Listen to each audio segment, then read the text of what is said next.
자, 여러분 안녕하세요. 수업을 시작하도록 하겠습니다. 자, 지난 시간까지 문제풀이는 시험 범위까지 다 풀었었고요. 이번 시간에는 여러분들이 이제 그 시험 범위 새로 추가되는 중간고사 이후에 추가된 범위에 대해서 한번 간단하게 정리를 갖는 시간을 갖도록 하겠습니다. 자, 이거 여러분들 가지고 있는 교과서인데요. 교과서 PDF로 되어 있는 파일이거든요. 한번 참고하시면 될 것 같습니다. 자, 먼저 온대 저기압 우리 배웠죠? 하면서 뭐 전선면 이런 거 설명을 드렸던 것 같습니다. 전선면과 뭐 전선. 그러면서 이제 온대 저기압은 항상 전선을 동반한다. 이렇게 남동쪽으로 온난, 남서쪽으로 한랭을 동반하게 되는데, 자, 이 전선면을 보게 되면 찬 공기와 따뜻한 공기 있는데, 온난 전선은 찬 공기를 따뜻한 공기가 타고 올라가면서 구름이 만들어진다. 어떻게 만들어지냐면 수평적으로 발달한 구름이 만들어진다. 그래서 강수 구역은 넓은 구역에 이슬비가 내린다 그랬었죠. 다음에 두 번째로 한랭전선은 찬 공기가 따뜻한 공기 밑을 파고들면서 들어올려서 적은 계열의 이제 구름이 만들어지면서 강수 구역이 좁고 비가 이제 뭐 강하게 내리는, 비교적 강하게 내리는 강수가 있다, 이렇게 배웠습니다. 그 다음에 전선의 통과의 변화를 보게 되면 한랭이 통과하고 나면은 기온이 하강하고, 이게 한랭이죠. 기온이 하강하고 기압은 상승하게 되고, 이렇게 이건 시간으로 둔 게 아니라서 그렇구나. 자, 좀 착각을 했네요. 여러분들 아까 문제풀이 전에 문제풀이에서는 시간으로 놓은 거였고, 이거는 시간이 아니라 현재 그냥 있는 상태를 나타낸 거예요. 자, 그래서 한랭이 통과하면 기온은 낮아지고 기압은 상승하고 풍향이 이제 남서풍에서 남동풍으로 분다. 여기 남서에서 남동으로 된다. 이렇게 이야기를 할 수 있고요. 온난이 통과하고 나면 기온이 상승하고 기압이 하강하며, 그다음에 풍향이 남동에서 남서로. 그다음에 요 사이 온난과 한랭 요 사이 따뜻한 공기 있는 요 지역은 이제 여기 보게 되면 여기 동그랗게 일기도 표시해서 구름의 양이에요. 저기 동그라미 가운데가 구름이 별로 없죠. 그래서 맑은 날씨가 나타난다. 그렇게 이야기를 했었습니다. 다음에 온대저기압의 발달과 생성 소멸. 자, 먼저 발달은 찬 공기와 따뜻한 공기가 만나서 정체 전선이 만들어지죠. 찬 공기가 내려가야 되기 때문에 얘는 이제 위도가 매우 낮은 지역은 아니고요. 위도가 조금 있는 중위도나 중위도보다 조금 위에 이 정도로 생각하시면 될 것 같습니다. 그다음에 이제 서로 반대 방향으로 불면서 저기압성 회전, 북반구에서는 반시계 방향이었죠. 회전이 만들어지면서 지금 이거 반시계 방향이죠. 이렇게 도는 거. 한랭전선과 온난전선이 생성이 되고 발달하면서 이제 온대 저기압 형태를 갖추죠. 그다음에 전선 부분에선 강수가 나타나고, 그 다음에 시간이 지나면서 점점 저기압 중심서부터는 뭐가 나타나요? 폐색 전선이 나타나죠. 그러다가 점점 폐색 전선이 많아지다가 나중엔 소멸이 되면서 따뜻한 공기 위로 가고 찬 공기는 아래 있죠. 그러면 소멸이 된다. 그렇게 이야기를 했었습니다. 자, 이동성 고기압의 영향.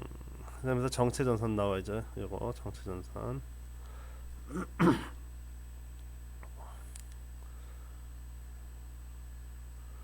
자, 그러면서 이동성 고기압의 후면에서는 기압골의 영향으로 종종 날씨가 흐려진다.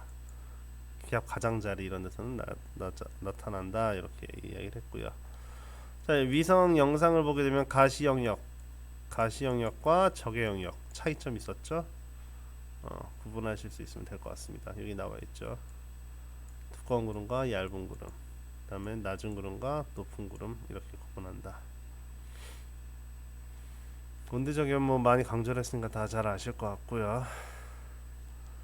다음에 태풍이 어디서 만들어지냐? 연평균 27도 이상인 열대해상에서 최대풍속 17m/s, 초속 17m 이상이 되면 태풍 이렇게 불러주게 됩니다. 근데 이제 지역에 따라서 불러준 이름이 다르다.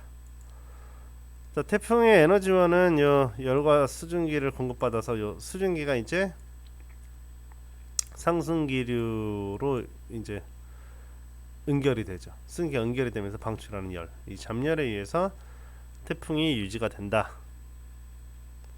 그 다음에 태풍이 만들어지기 위해선 불기 위해선 지구 자전 효과가 필수적이다. 그래서 자전 효과가 없는 적도 부근에선 태풍이 생성되기 어렵고 대체로 5에서 25 사이 해상에서 발생한다.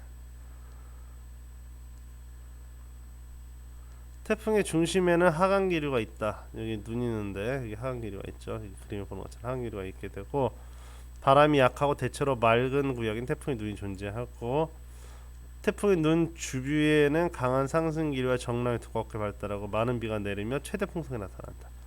이게 말하는 거죠. 여기 태풍의 눈 바로 바깥쪽 최대 풍속에서 가장 높죠. 그 다음에 뭐 수렴에 들어오는 구름띠에 강한 비가 내리지만 그 사이에는 대체로 약한 강우선 내린다. 자 이렇게 강한 띠 이게 굵직굵직하게 두껍게 나오는데 여기가 이제 강한 비가 내리고 요 띠랑 띠 사이 요런 데는 약한 비가 내린다 이런 소리. 태풍은 발생 초기에 열대 요란 형태를 띠다가 열대 저압으로 성장하고 자 요거는 예전에 이제 G2에 나와 있었던 내용인데 원에서는 지금 안 나오고 있어서 읽고 넘어가시면 될 것 같아요. 이 내용이 크게 의미 두지 마시고 다음에 발달한 태풍의 등압선은 거의 원형. 자 요거 중요하죠. 우리 앞에 나왔던 온대저기압은 등압선이 원형이 아닌데 등압선이 원형이고요. 온대저기압은 전선을 동반하는데 열대저기압 태풍은 전선을 동반하지 않는다. 전선은 동반하지 않는다. 다음에 발생 초기에는 북서진을 해요. 북서쪽으로 이동을 하다가 중위도 30도 부근에서 이제 북동으로 바뀐다. 편서풍을 만나서 이렇게 보게 되면 북서진하다가 북동진한다.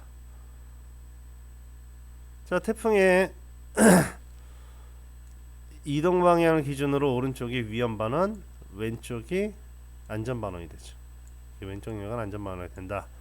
근데 풍속은 어디가 더 세냐? 위험 반원이 세죠. 그 이유는 무엇이냐? 저기압성 바람이니까 반시계 방향 회전이죠. 반시계 방향 회전에 태풍의 진행 속도가 더해져서 강해지고, 즉 진행 방향 이쪽에 보게 되면 등압선이 촘촘해요.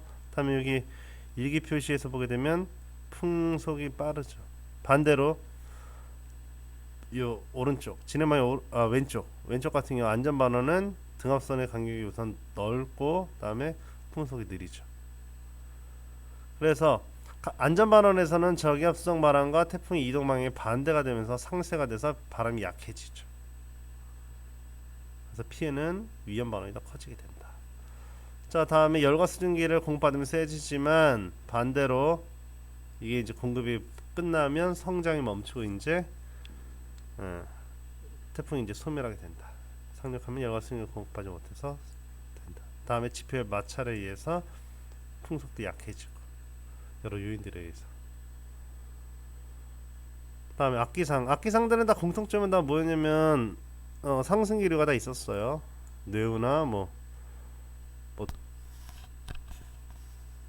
뇌우나 토네이도 이런 것들이 있었죠, 그렇죠? 돌풍, 호우, 우박, 폭설 등이 함께 나타나게 되는데 단계를 보게 되면 적은 단계, 성숙 단계, 소멸 단계 이렇게 세 가지 있다. 옛날에 한 2, 3년 전 수능에도 하나씩은 나왔었거든요. 참 발달하게 되는데 구름이 이제 여기 보통 5, 6km 정도. 그래서 0도씨보다 이게 이제 기온선이거든요. 0도씨보다 위로 많이 안 올라가는데 이제 성숙 단계가 되면은 거의 맨 위까지 올라가게 되고 마지막에 이제 소멸한다. 그래서 이거 읽어보시면 될 것 같고요. 다음에 이거 연직 시효가 있을 때 고도에 따른 풍속의 차이가 있을 때 여기 이제 좀 오래 가는데요라고 그랬었죠. 국지성 이것도 상승기류, 폭설도 상승기류. 폭설 같은 경우 이제 이거 나오죠. 서해안 이건 꼭 기억을 해두시길 바래요. 수능에도 잘 나왔으니까. 그다음에 강풍은 이제 태풍도 강풍도 있고요. 이제 한파 때도 강풍이 있고, 그다음에 우박 같은 경우는 물방울이 자란다. 물방울 이제 얼음이 이제 자라는데 상승 기류로 오르락 내리락 하면서 0도보다 밑으로 내려가면 이제 관행각이죠. 관행각대인데 이제 수증기들이 달라붙어서 점점 커지고 계속 자라다가 떨어진다. 황사는 이제 뭐 편사풍 영향을 받는다랑 다음에 이제 사막화가 진행되면 더 심해진다. 뭐 이런 것들 있었죠. 좀 읽어보시면 될 것 같고요. 해양의 변화. 해양에서는 수온에 가장 큰 영향을 미치는 건 결국엔 태양 복사죠. 태양 에너지를 흡수해야 한다.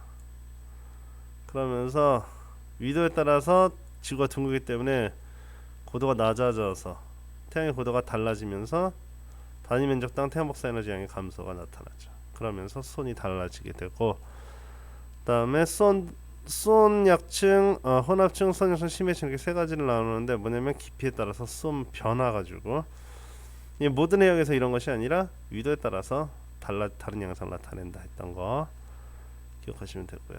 각 층의 특징들. 혼합층은 수온 변화가 작다. 왜? 바람이면 혼합 때문에. 그래서 혼합층은 저위도보다 중위도에 더 두껍게 발달한다. 이런 거 있었죠. 수온 약층은 수온 변화가 가장 심한 층으로 혼합층과 심해층의 에너지 전달, 물질과 에너지 전달을 막아준다. 심해층은 수온이 낮고 온도 변화 거의 없다. 다음에 염분은 강수량 증발량, 결빙과 해빙, 담수 유입 등이 달라진다. 가장 첫 번째로 보는 이거죠. 강수량과 증발량. 여기 보면 아까 우리 문제풀이 전 시간에 건 강수량 마이너스 증발량도 나오는데 여러분들이 잘 봐야 돼요. 그래서 이거를 증발량 마이너스 강수량으로 나왔어요. 즉 플러스 값은 염분이 높다는 소리고요. 만약에 강수량 마이너스 증발량이면 플러스 값은 염분이 낮다는 소리예요. 그럴 때 여러분들 꼭 한번 확인해 보시고, 그래서 증발량이 많고 강수량이 적어 그러면 이제 플러스 값이죠. 그렇죠? 파란색이 플러스 값이야. 그러면 염분은 높죠. 반대로 마이너스 값을 가져요. 그럼 여기는 마이너스 값을 가지면 염분도 낮다. 뭐 구분하기 어렵지 않을 것 같습니다. 밀도는 요거 읽는 법 수업 시간에 했었죠. 등밀도선이 있었어요. TS도 지금은 이제 수온 염분도라고 그랬죠. TS도인데 이 오른쪽 아래쪽이 밀도가 이게 가장 큰 쪽이죠. 용존산소량은 표층에서 높고 낮아지다가 다시 증가하게 된다. 여기는 광합성 때문에. 그다음 여기는 호흡하면서 줄어들죠. 광합성 못하니까 1000m니까 다시 증가하는 건 여기 나오죠. 심층을 가면 해수가층에 만들어진 심층 해류에 의해서 산소량이 증가라고요. 없지만 용존 이산화탄소량은 어떻게 되죠? 표층에서 가장 적고 증가를 하죠. 그다음에 다시 감소하는 그런 형태가 되겠습니다. 자, 다음에 이 부분은 이제 뭐 문제풀이 하다 보면 계속 나왔을 거예요. 근데 어려운 내용은 없으니까 이런 것들 하시고, 자, 꼭 여러분들 27일 날 수행평가 본다고 이야기를 했으니까요. 준비 잘 하시고 기말고사도 준비 잘 하시고 모두 다 원하는 좋은 결과를 얻었으면 좋겠습니다. 모두 수고하셨고요. 출석은 리로스쿨에 올려주시면 될 것 같습니다.